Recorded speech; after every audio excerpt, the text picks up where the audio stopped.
What's up, YouTube? Southern Comic Geek coming to you with a video about MegaCon 2022. I keep saying MegaCon. It's Fanexpo. Fanexpo owns MegaCon, and that's why I keep calling it that. But it's Fanexpo New Orleans 2022. And so, as the thumbnail says, is it up or is it down? If you want to hear my opinion, my rant or rave, well, stay tuned for the video.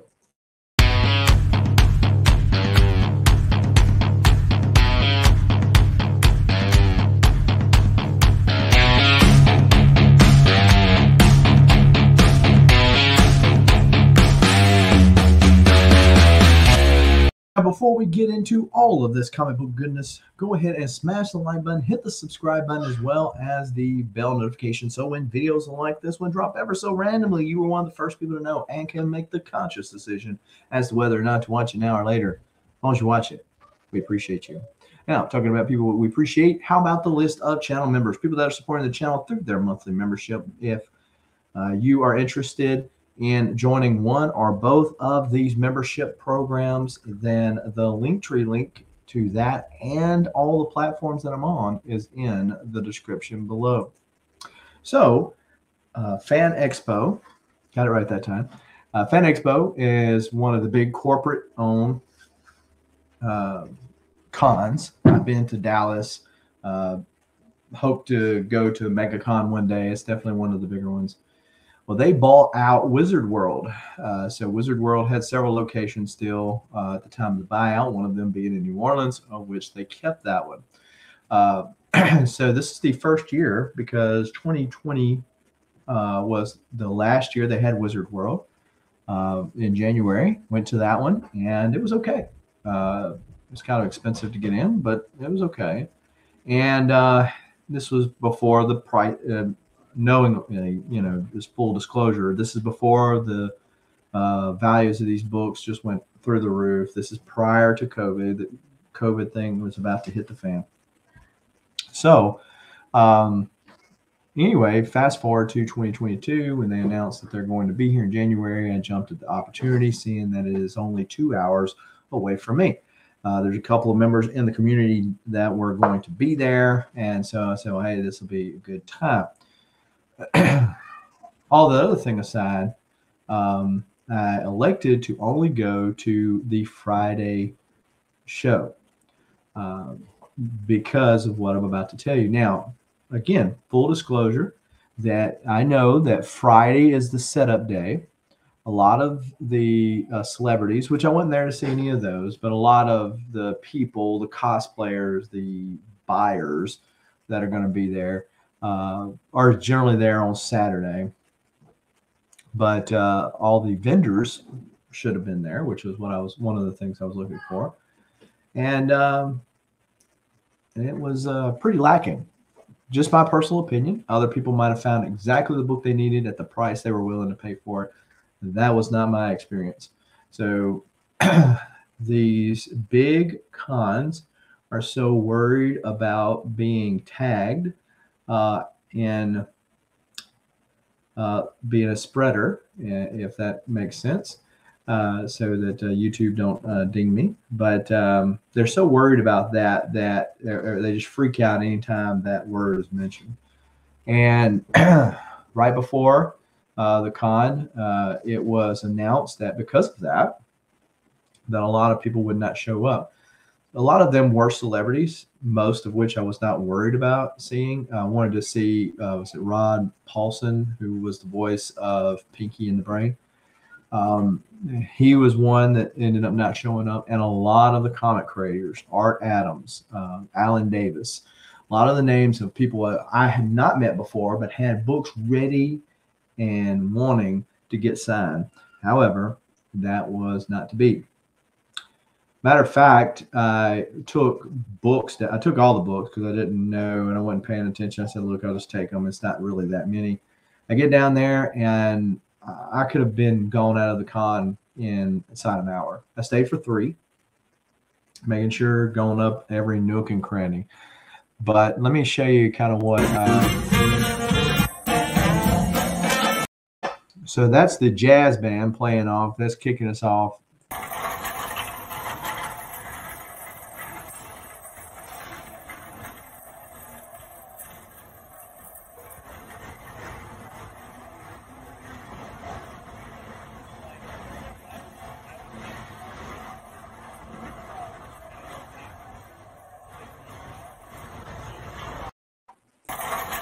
So I went in there before everybody, aside from vendors. So that is why you're not seeing as many.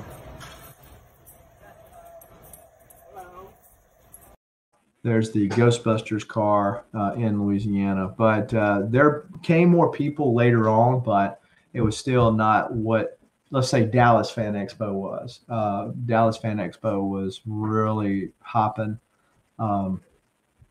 So just my personal take, I was able to score a couple of things. No really big finds, but did score a couple of things. So let me show you what I got. So I got this out of the Comic Tom mail call, and this guy, who is the writer for this, was there. So this is a Cat in the Hat homage of Stanley the Snowman #1. So I got it signed by him.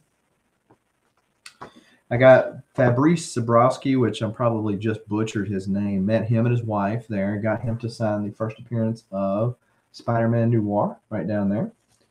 And his deal was, everybody's got their own little deal, but his deal was, okay, I'll sign books for free. It doesn't matter to me, but I am going to encourage you to look at what else I've got available here. So that's fine. You don't want to do that anyway. So him and his wife have this, and I've never seen it. And they said that it's sold out. So, props to them, good for them. But what this is, it's a magazine called Fair Square Comics, which this is volume 1, first printing. They got several different covers of it. This is the Homelander cover. It's a $15 cover price, but really nice quality on the magazine side. They've got some comics in here, presumably from their imprint. And then also they've got some articles, interviews, and such like that. It appears to be really well done. So decided to pick that up. So there's Mutiny magazine. And then I picked up this one, which is cover E. And this is issue 0. And you might recognize that art anywhere. That's from the J. Scott Campbell guy. And they even threw in a certificate of authenticity for me because there's only 250 copies of this. So pretty cool. So check out some comics I've never read before, and also get to read some articles. So that's pretty cool. Pick that up from them. And one of the benefits, though, of not having a lot of people there and getting there before the few that were there got there was going up to the Fanexpo vendor booth, or not the vendor booth, but the merch booth. So generally, if you go to these bigger cons, like the big cool books, a lot of people go up there, they'll buy them, they're bought out, and then next thing you know, you see them on eBay. So I was able to not do the same thing, but was able to pick up a few things, one of which was Batman 251. Of course, this is the facsimile, but you will notice if you have a keen eye, look out, New Orleans, the Joker's back in town. So instead of Gotham, it's Joker's. So I did pick up 3 copies of this because there's going to be one for me, and I figured I might sell one or something like that. This is, I wasn't sure about this, but I like the homage to it. I might already have it. Oh, I do already have it. So this is the Fanexpo custom variant. This is a foil of the Alex Ross goodie right there for Harley Quinn's first in continuity appearance. This is, I think, first appearance of Hush, right? Again, the Fanexpo foil. This one, I wasn't sure, but it looks, this is Batman #1, obviously, not the same Batman, but that's the book inside of it. But it's a really cool, looks like a Del Auto cover, and you can't really see it from the deal. So let me see if I can show it. It was really cool. Him holding Joker, pulling him out of the water, pushing him in the water, whichever you want to believe. Then we got classic Jim Lee goodness. Again, the Fanexpo exclusive foil, and nice. Will go nicely with the other one. We got Detective Comics 27 with the Jason Fabok cover there.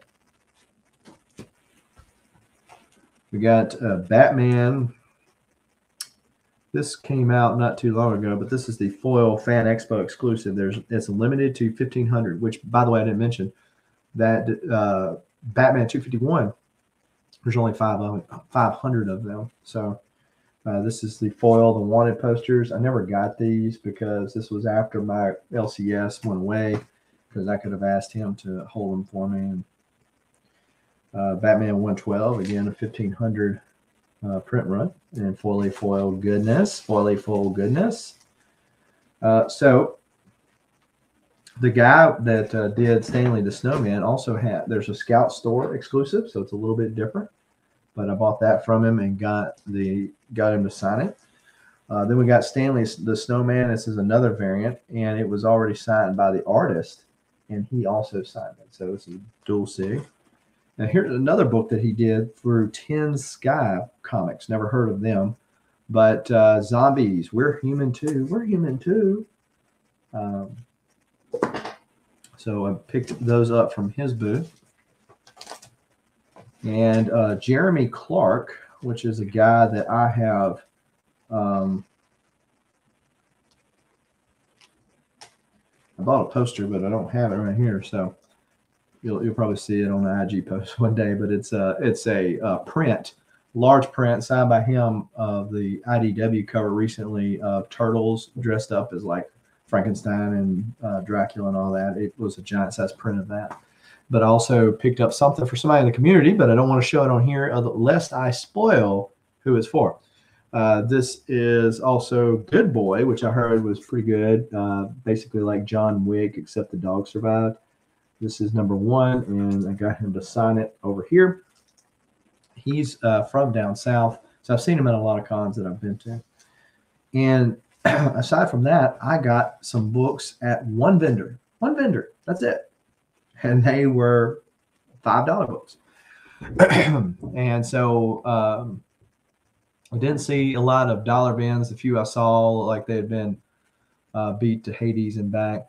The wall books were extremely expensive. And so I just let them keep them.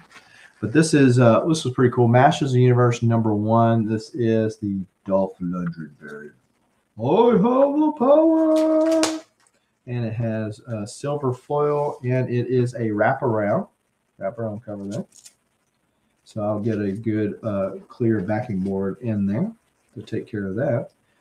Then we got Star Wars 16. I couldn't believe this was in the $5 bin. This is the first appearance of Valance, who was being more used with the Bounty Hunter deal. It's also a Walt Simonson cover. And then here's one. It kind of popped after the 3 Jokers came out. And I haven't really been checking it all that much to know whether or not it's still a big book. But DC Rebirth number 1, this is the 4th print, but it's the first cover appearance of the 3 Jokers. Dark Horse Comics number 7, and if you know, you know, that's Naomi Sunrider, I believe, beginning an all-new Star Wars adventure. So this is when they were starting to do the older stuff from bygone years of Star Wars.